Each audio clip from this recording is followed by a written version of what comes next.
Yo, this your boy Kevin Lyttle, and right now big shout out to original Memzee, the DJ you can trust. Yo!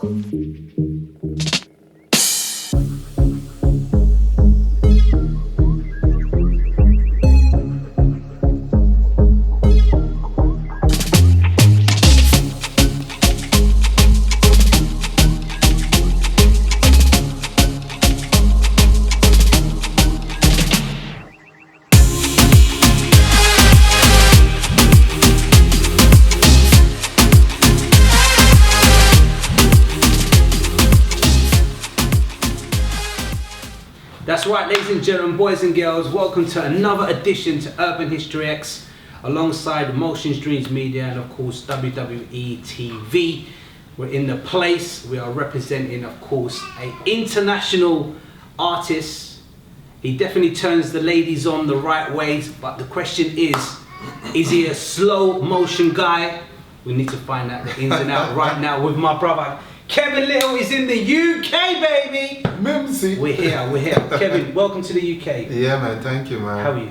Great. Good, yeah? You know, yes, Carnival weekend. Wow. Why not? Come on. Right? The sun It's going to be a vibe, don't it? Yeah, the sun is hot. You brought the weather back to the UK. Like, lately the weather's been kind of horrible, but... Kevin Lyttle, turn me on. International artist, international smash. Yeah. 2004 was a great year for you. Yeah, Let's talk about Turn Me On right now. What has it done for Kevin Lyttle? Turn Me On. Wow, you know, what hasn't it done? You know, that every artist has that song, that record that everybody knows. You know, you think of Michael Jackson, you think Thriller. You know, you think of Kevin Lyttle, you think Turn Me On. You know what I'm saying?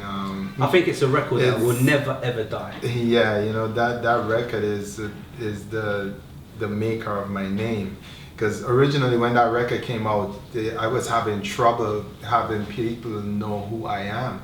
You know, it was really hard because the record was so big and I'm from a little island and everybody is calling me Jamaican. At first in my island they were saying, oh, that's Beres Hammond singing Soca, because they couldn't believe that a local person sounded like that, right? And then after that, they were saying I was Jamaican, they were saying I was from the Virgin Islands, they were saying I was from the US, and you know, so it took a while. It took 3 years to put a face to the name Kevin Lyttle and put a name to the artist whose song turned me on. So, you know, it was 3 years of marketing myself, performing all over the world and promoting everywhere until finally Kevin Lyttle caught up with Turn Me On when Atlantic started promoting me in 2004 and 2003. Right, one question that I want to ask you, and I think a lot of the viewers and the industry and everybody has always probably wanted to know, how much money has Turn Me On accumulated PRS? Is it between 50,000 to 1 million, 5 million or more? PRS? Yeah. When you say PRS exactly? It's like every time your record gets played on TV, on radio, like an artist gets paid by PRS. Oh, okay, that's in the UK. Yeah. Okay, I know what you're talking about. Wow. We're talking about a smash record. It's in the millions. I'm not sure the exact figure on PRS. Turn Me On. Millions. Millions. Yeah, man, definitely. Right.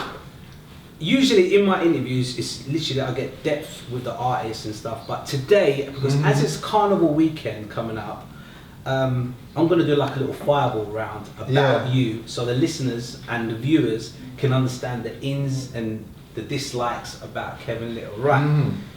Question number one, it's a fireball round. Yeah. Stay in with a girl or go out with friends? Let's keep it real now. Stay in with a girl or go out with my friends? Yeah. Stay in with a girl, man. I mean, I sound turned me on. I mean, what do you want from a nigga? Alright then. As an artist, so you're always traveling. Like you're traveling the world, like from America to Australia to the UK to wherever you're traveling the world. Takeaway food or home cooked food? Home cooked, man. 100%. 100%. You know, the way I've kept looking the way I do is because I eat healthy. You know what I'm saying? I eat very, very healthy, and it has to be home cooked. Alright, Straight up cool. and down. So you're a guy that likes to stay at home with the Mhm. missus, and you like home cooked food. If you had to cook for that woman, what would you cook for her? Breadfruit and saltfish. Yeah. That's all I can cook. Alright. Okay, you're at home with the missus now. You've done that nice meal now. You're chilling. Netflix or chill, or take her to a cinema. Huh. You know, I'm the stay-at-home kind of guy. It depends on what the girl wants. I normally do what the girl wants, but I normally like to sit down and cuddle with my girl and watch some Netflix. You know, where you can control the TV. Love that. What's the sense of having the control now if you don't use it? You know what I'm saying? Alright, now you're at home, you're relaxing watching the film. Is it a Courvoisier gang or is it a champagne gang? Are we working for Cavassi or can I say Hennessy? Hennessy? Yes, a Hennessy gang. Hennessy, right now. love, okay. Yeah. Then suddenly, you want to go for a little drive. Before the alcohol, you go for a little drive. Is it a Rolls Royce Phantom or a Lamborghini Spider? Well, you know what? We're talking about PRS now, like over millions, like. Well, yo, that doesn't mean that you're gonna spend it all. Yeah, I know, but I'm just saying, I'm trying to create a scene now. Yeah, but you mean if you creating that kind of scene, you know, I'm taking my girl out between a Phantom and a Lamborghini. Spider, Lamborghini Spider, convertible. Lamborghini. Yeah, I would. I don't like convertibles. I would do the Phantom because you know we got back seats. We can make all kind of things happen in that car. Love it. So it's a Rolls Royce Yeah. Phantom. So Yeah. you're in the back seat now. We're representing the UK pillows. Yeah. Then suddenly you bring out the Tom Ford Mhm. or the Creed aftershave. You spraying that before you get in the car. Which one is it? Tom Ford, man. Oh, I like this style. Just the name alone sounds That like sounds nice, isn't it? sounds like it It's needs nice. to be in a Royce. As you're in the UK, then suddenly you get back home. Mm-hmm. You want to watch a bit of football. Mm. Arsenal or Tottenham? Who would you support? That's a trick question, right? Bro, say Arsenal, please. Arsenal. Yes, love my G. So that was Everybody it. else is like, Yeah, don't worry about but you anyone see, else, don't he's the worry one about interviewing me, so cool. hey. Yeah, cool. But anyway, let's get back to the music right now. Rumours are going around. Our brother Chris Brown has recently Mhm. remixed your version of Turn Me On. Mhm. Production's different. How do you feel about Chris Brown remaking and remixing your single? Well, I actually approved it, so I'm very happy. You know, there's a lot of complaints from the Caribbean market, Chris Brown messing with a classic, but you know, the truth is, my management and myself received the request from Chris Brown, and we listened to the song. We love what he did with it, and you know, I can't go and sing "Turn Me On" a second time to keep it going. If somebody as known as him in the music industry does it, it's better for me and better for the record. And you know, it shows how great of a classic the record is. You know, also, you know, the Caribbean is a little bit fussy about it. You know, they don't like them what they do being messed with. But the truth is, we gotta be a little more lenient about things like that, because the Caribbean in general, reggae, in Soca and all of that, we originally were messing with the R&B, singing a lot of covers of R&B songs on reggae beats, on Soca beats and all of that before we started getting our own original hits. You know, that's how reggae started. They were singing R&B songs and interpolating them and putting them on different beats and all of that. So, I mean, we gotta be tolerant of things like that and you know, share. You know, it's very flattering to have somebody of his caliber come and say, yo, I want to use your music. And he gave me all of my publishing, so you know, that's even better. I'm getting paid. Yeah. Yep. I kind of call it recycle music, because a generation of generations, like different remixes, different artists is always singing and being inspired by the artists and stuff, and and I think it's nice for Chris Brown followers that Yeah. don't know of the record, if Mhm. they research it, when they grow up and they research it and they find out it's you, it all comes back down to the original artist. So it's a nice little circle of the record. So how is the record doing for you at the moment, the remix? It's doing good. I mean, everybody's talking about it. Everybody's writing me about it, and for the most, especially on Chris Brown's side, I think everybody really loves it. His fans love the record, and he's got like 40 million people just following him on one of his accounts. So I'm expecting that record to do really well. The video is already at like 10 million views and counting. So I'm thinking that record is going to be huge for him. Huge for us. Yeah, true. So, I'm happy about that, and it's also helping me with what I got going on with my new single, Slow Motion. So, each one, everything come together and make the whole thing work.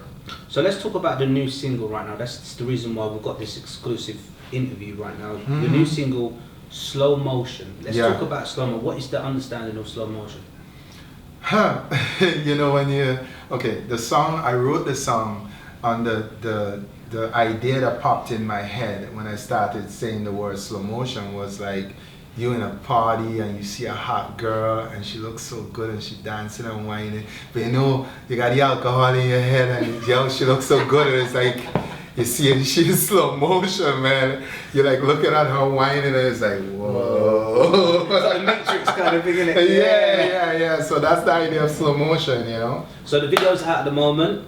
Yeah. And how is it doing online at the moment? It's doing really well, Right now we got 2 million views, and that is incredible for a Caribbean artist right now to in less than a month, have 2 million views basically and counting. And the song itself was remixed. This version is the international mix, which is done by Bands and Rants through Ministry of Sounds here in the UK. That was done, and it's doing exceptionally well. I mean, before we launched it in Australia with my record label Tarragon Records, and we started building the buzz, and we did it through my distribution company too, which is EME Distribution, that we got a lot of features on a lot of the DSPs. I got to shout out a lot of the DSPs that supported me in the beginning and they're still supporting now, like Spotify and Apple and Pandora. I get a lot of support from all these different companies. So, shout out Ultra and Ministry of Songs and Sony Global, who I have a lot of history with, because Sony was the first label to approach me to sign me, but Atlantic came along and trumped them in terms of what they were offering. So at the time it was better for me at the time with the team I had to go with Atlantic. But so currently, what's your current situation? Are you signed to Sony or yes, Atlantic? I'm signed to Sony. I'm signed to Sony Ultra. Okay. But it's a global thing. Sony owns all these companies too. So Ministry of Songs here in the UK is the label representing me here. Also, my label Tarragon Records is the one that the deal was done through. So my company Tarragon Records is part of the deal also. Okay. Yeah. Right. Before we get out this exclusive interview, what can we expect? Because since 2004 till now, Mm-hmm. you've been kind of quiet. Yeah. Do you want to touch on the reason why?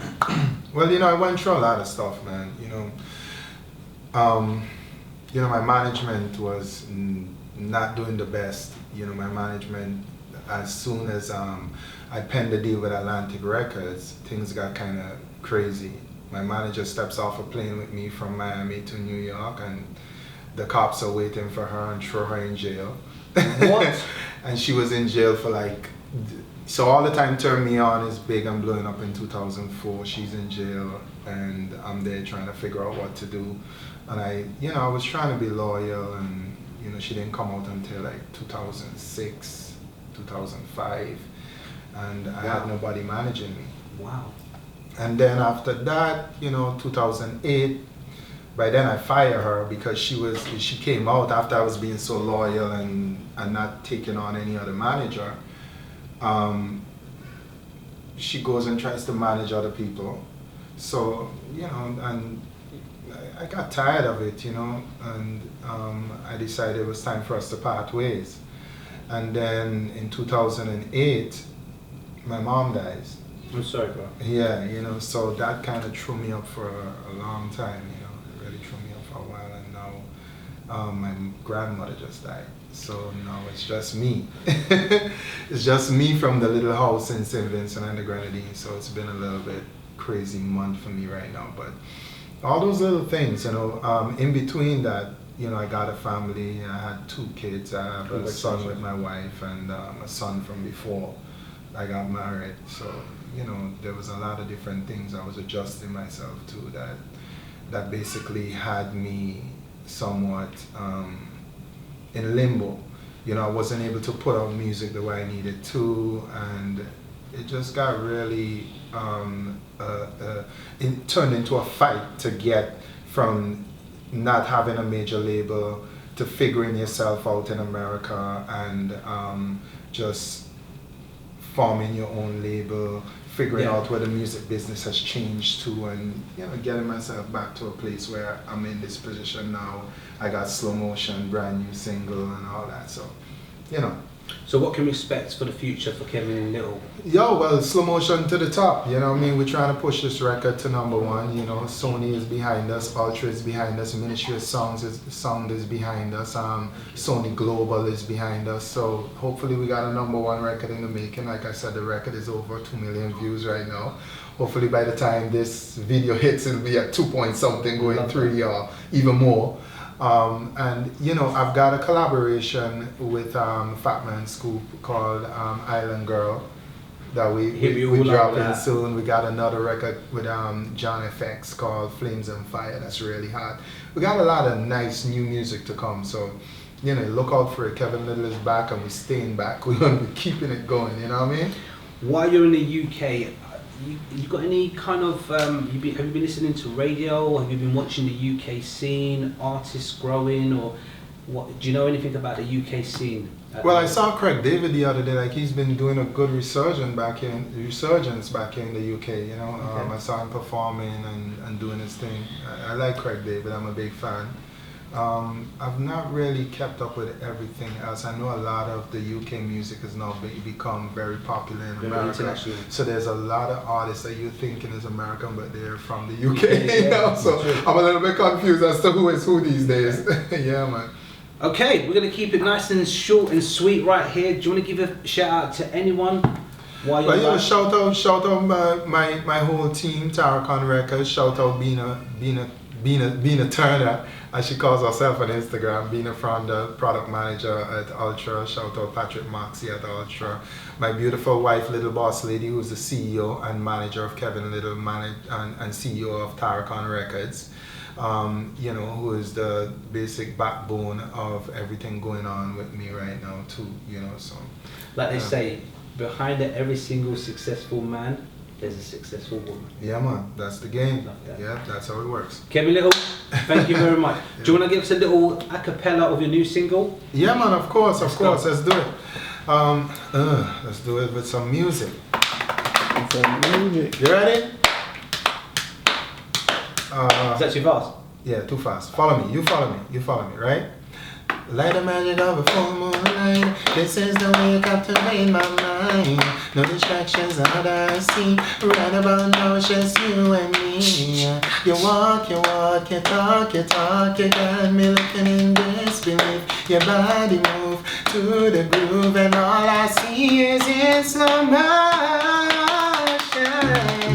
Yeah, baby.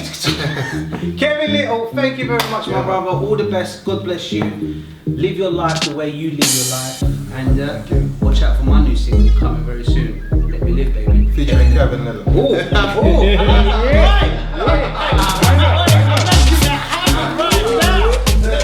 the UK remix with, of course, Kevin Lyttle. We're gonna make it happen.